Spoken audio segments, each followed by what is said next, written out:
মঈনুদ্দিন মাইজবান্ডার দরবার শরীফের একজন আশিক হওয়ার চেষ্টা করি। আমিও ওই পীরের ফুতের গুতা গুতিয়ে দরবার তালাক দিছি, ওই পীরের ফুতের দরবার তালাক দিছি, কিন্তু মাইজবান্ডার আমার হৃদয়েই আছে। এটা আমার কিয়ামত পর্যন্ত থাকবে। আলহামদুলিল্লাহ।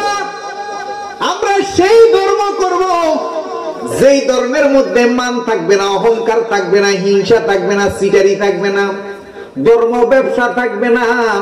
আমরা সেই তরিকা পালন করব, ওই তরিকা যোগ্য ব্যক্তি চাইয়া খেলাফত পাইব, বেলায়েত পাইব, তাকে পীরের ফুত পীর হইব, পরফুন্দ দিব জানে না, সেটাও আমরা মানতে রাজি। এখন বর্তমানে এসব দুর্নীতিও চলছে। বহুদূরের ফুতায় মহতামিম, অথচ বহুদূরের কাছে পড়ালেখা করি মদিনা ইউনিভার্সিটি থেকে, আজহার ইউনিভার্সিটি থেকে পাশ করে আসছে। ওই যে বড় হুজুরের ফুতনা, প্রিন্সিপালের ফুতনা, এই জন্য মাদ্রাসার বড় চেয়ার পায় না। আর আমাদের ফিরালির ব্যবসাটা হইছে, ফিরের ফুত যদি প্রতিবন্ধীও হয়, ওই প্রতিবন্ধীরে কুর্সিতে বসায়, কিন্তু ফিরের বক্ত আউয়াল আখের জাহের বাতেন সব মাল্লাহুল বাউলা ফালাহুল কুল হইয়া গেছে, তার কোনো দাম। তাইলে পীরের বাজারও দুর্নীতি, আর এই ধর্ম ব্যবসায়ীদের বাজারও কি চলে? আজকে সেনাবাহিনীর মেজর আমার তাইজুল ভাই, সে এক দরবার ছাড়ি দিছে শুধু পীরের ফুতের গুতাগুতির কারণে। কিসের কারণে? পীরের ফুতের গুতাগুতির কারণে। আমি গোলাম মঈনুদ্দিন মাইজবান্ডার দরবার শরীফের একজন আশিক হওয়ার চেষ্টা করি। আমিও ওই পীরের ফুতের গুতাগুতিয়ে দরবার তালাক দিছি, ওই পীরের ফুতের দরবার তালাক দিছি, কিন্তু মাইজবান্ডার আমার হৃদয়েই আছে। এটা আমার কিয়ামত পর্যন্ত থাকবে। আলহামদুলিল্লাহ বলেন।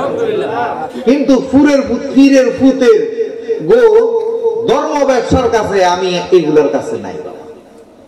কেন বাবা? কোরআনের এখানে অনেক মুফতি সাহেব আমার সামনে বসা আছে, স্টেজে আছে, মাইকের আওয়াজ যাইতেছে, রেকর্ডিং হইতেছে। কালকে সকাল পর্যন্ত আছি, আমি বলছি যে যদি আমার ভুল ধরাই যে আমি তার মেনে নিব।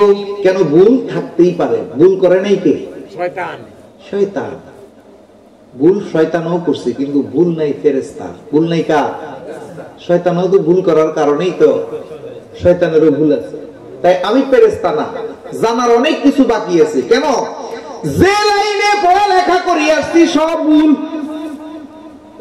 আমি কোরআনে হাফেজ, আমি কারিয়ানা শেষ করছি।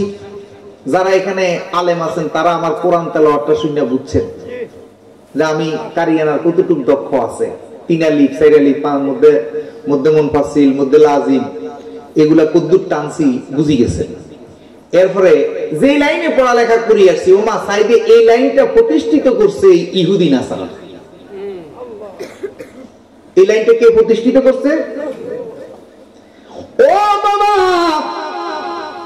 তাহলে আমার মালাটা আমি আদর করে মহব্বত করে আমার দরদি সাদেক চিশতি হুজুরের গলায় দিলাম। সবাই বলেন জয় গুরু। জয় গুরু। বাবা রে,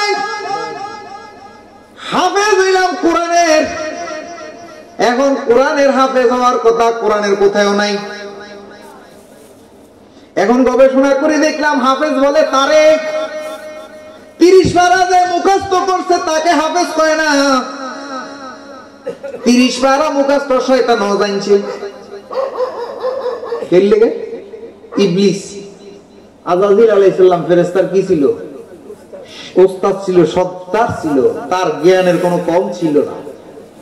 এখন দেখছি হাফেজ হইল সে যার হাত হেফাজতে থাকে, হাত দ্বারা কারোকে আঘাত করে না, কষ্ট দেয় না।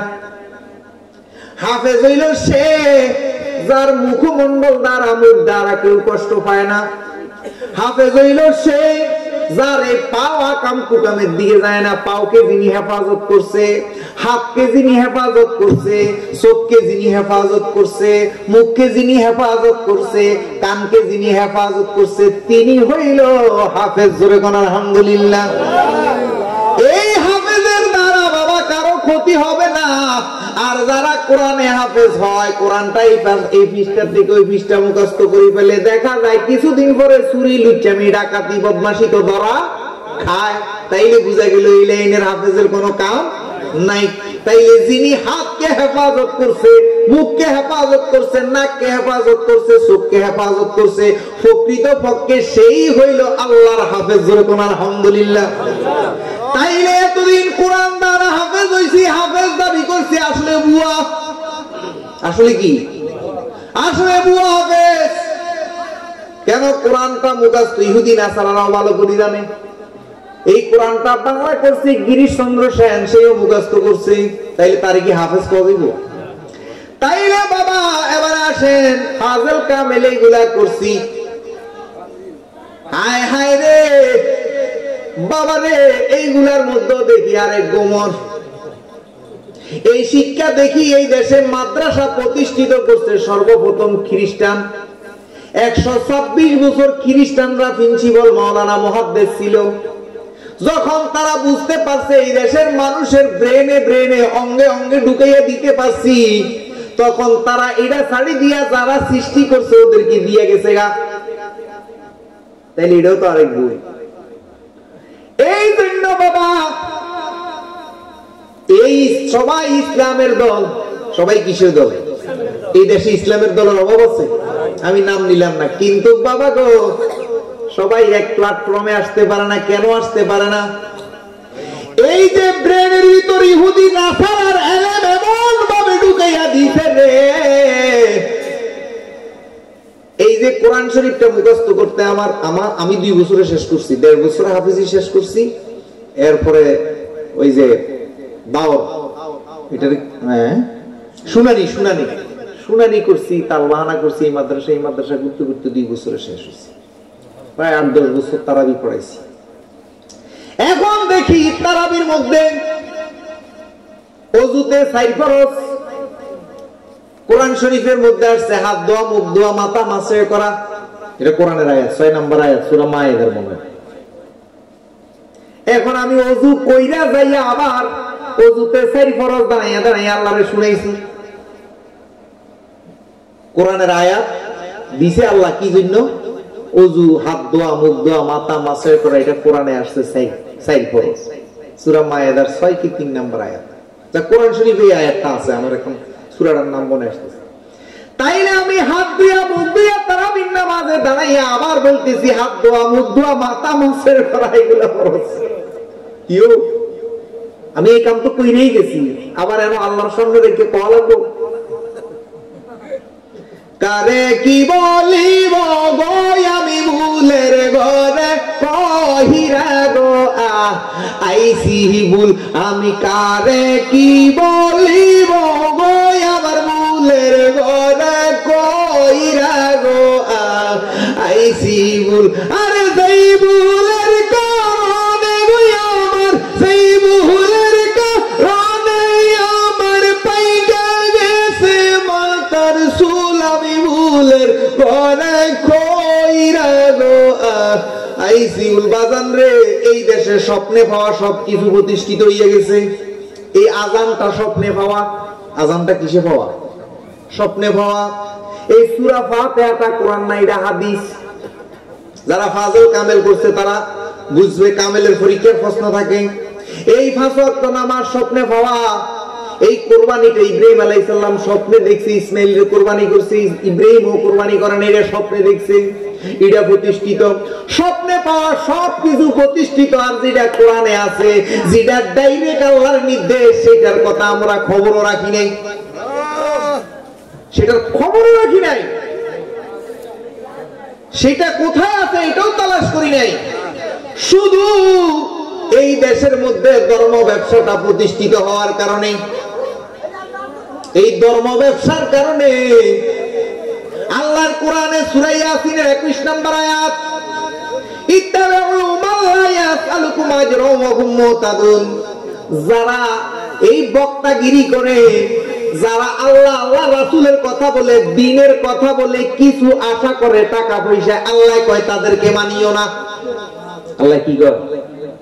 তাদেরকে মানিও। তাহলে এই দেশের প্রিন্সিপাল কোন, মুফতি কোন, মুহাদ্দিস কোন, শাইখুল হাদিস কোন, কুষ্টিয়ার বক্তা কোন, আজহারি কোন, কুজাহারি কোন, তাহিরি কোন, জাহিরি কোন, জেহাদি কোন, জাহিদি কোন, যত জনে কোন, আগে অ্যাডভান্স করো, টাকা দাও, তারপরে আমারে নাও। তাইলে হে তো কোরআন আগে মানে নাই, মানছে নাকি? তাইলে কোরআনের আয়াত, যিনি একটা আয়াতকে অস্বীকার করে, আল্লাহ নিজে কয় তিনি নির্ভেজাল কাফের। নির্ভেজাল? তাইলে নির্ভেজাল কাফের রে আইনা হাজার হাজার মানুষের ব্রেন ওয়াশ করতেছে। আল্লাহ কোরআনে কয় কোরআন শিখতো কার কাছে জানেননি? লা রাইবা ফি হুদাল লিল মুত্তাকিন, মুত্তাকিনের কাছে যাইতো। আল্লাহ সূরা লুকমানের 15 নম্বর আয়াতে কয় আল্লাহমুখী আল্লাহওয়ালা লোককে মানার জন্য। আল্লাহ কোরআনে কয় কদ আফলাহাল মুমিনুন, মানে মুমিনের কাছে, মুত্তাকিনের কাছে, আল্লাহমুখী আল্লাহওয়ালার কাছে যাইয়া কোরআন বুঝতে কইছে। এরপরে আবার সূরা নাজমের মধ্যে আছে লা ইয়ামাসসাহু ইল্লাল মুতাহহারুন, অধিকতর পবিত্র অবস্থায় কোরআন ধরতে কইছে, কোরআন পড়তে কইছে অধিকতর। কোরআনের আয়াত এটাকে বিনা ওযুয়ে, বিনা পরিশুদ্ধতা এটা ধরতে নিষেধ করছে। আর এখন আমরা এমসি কলেজের মাঠে যাই, হাই স্কুলের মাঠে যাই, আজকে তাফসীরুল কোরআন মাহফিল হচ্ছে যেই মাঠে, এই মাঠে সকালেও গরুও পায়খানা করছে, ছাগলে প্রস্রাব করছে, তাইলে জায়গা ফাঁকা আসেনি? জায়গার পবিত্রতা আসেনি? এই মাঠে গতদিনও গরুয়ে পায়খানা করছে, গতদিনও মানুষে প্রস্রাব পায়খানা করছে, এই মাঠে গতদিনে ছাগলে প্রস্রাব করছে, কুত্তা বিলাই হাঁস মুরগি পায়খানা করছে। আর আজকে আমরা এখানে তাফসীরুল কোরআন মাহফিল করতেছি, আর যারা আমি করাইতেছি সেও তো কোরআন মানে নাই, সেও তো কাফের। সে কি কি হে কন্ট্রাক্ট ছাড়া আইছে, হে হেলিকপ্টারে আইছে, যে টাকা লাগছে কি লাগছে না? তাইলে কাফেররা আমি আপনারা ওয়াজ শুনতেছেন, কাফেরকে আমি আপনারা আলোচনা শুনতেছেন, হাজার হাজার মানুষ একসাথে হচ্ছেন। তো এই দেশে আপনি আর আমি কি ইসলাম প্রতিষ্ঠিত করবেন? এদেশে কি ইসলাম প্রতিষ্ঠিত হবে? জীবনেও হবে না। ভোটের আগের দিন সবাই বেঁচে যাইব, যদিও এখন দেখা যায় আমরা পক্ষে আছে। তাইলে বাবা মূল কথা হইল আল্লাহর কোরআনটা শিখতে কয় একজন আল্লাহমুখী আল্লাহওয়ালার কাছ থেকে, মুত্তাকিনের কাছ থেকে, মুমিনের কাছ থেকে। কেন? আল্লাহমুখী আল্লাহওয়ালা সুজ্ঞান দিবে। কেন? তার ধর্মের বিনিময়ে টাকা পয়সার আশা নাই, মুমিনের দান্তাবাজির আশা নাই, তাইলে তার থেকে সঠিক জ্ঞান পাওয়া যাবে। আর এখন আমরা যাই দান্তাবাজের কাছে, আমরা যাই বলৎকারীর কাছে, ধর্ম ব্যবসায়ীর কাছে, দান্তাবাজের কাছে, যিনি টাকা ছাড়া কথা কয় না, যিনি টাকা ছাড়া ধর্মের কথা বলে না, যিনি আল্লাহর নির্দেশ মানে নাই, কোরআন মানে নাই, তার থেকে ধর্মের আশা করি হবে নি। তাইলে আমাদের এই জায়গাটার থেকে আমরা বের হইতে হবে। আল্লাহ আসলে কোরআনে কি বলছে, কোথায় যেতে বলছে, আমরা সেই দিকে যেতে হবে। সেই দিকে না গিয়ে কি হচ্ছে, আজকে আমরা কি হচ্ছি, মাগো ফিরের আওলা, মাগো বড় জরুর ভূত, মাগো প্রিন্সিপালের ভূত, এটার মধ্যেও শস্য কোটা লাগাই রাখছে। যাই কোটা আন্দোলন করি, মনে করছি দেশটা একটু স্থিতিশীলতা আসবে। বাবুরে বাবু, এটার বৈষম্য বিরোধীর ভিতরে, এদের ভিতরেও কোটা ঢুকিয়ে গেছে। আপনি শস্য পড়া আনছেন বুধ দূরাইতে, শস্য পড়ার ভিতরে যদি বুধ থাকে আর বুধ দূরানো যাবে? ফিরের ফুতেও শস্য কোটায় করে, ফিরে শস্য কোটা দিয়ে গেছে, আমার ফুত এটা খেলাফত। আরেক বাটপারি শুরু হয়েছে, এই ফিরের ফুতেরে এই অঞ্চল দে, এই ফিরের ফুতেরে এই অঞ্চল দে, এই ফিরের ফুতেরে এই অঞ্চল দে। নাউজুবিল্লাহ কইতেন না? হায় হা, কোন দেশে আছেন? যাই হোক, কথা আর বাড়ালাম না, রাত অনেক হয়েছে। আমাদের মূল কথা হলো বাজার, আপনাদেরকে ভুল পথে নিয়ে আমার লাভ নাই, আমিও ভুল পথে থেকে লাভ নাই। আমরা সবাই মৃত্যুর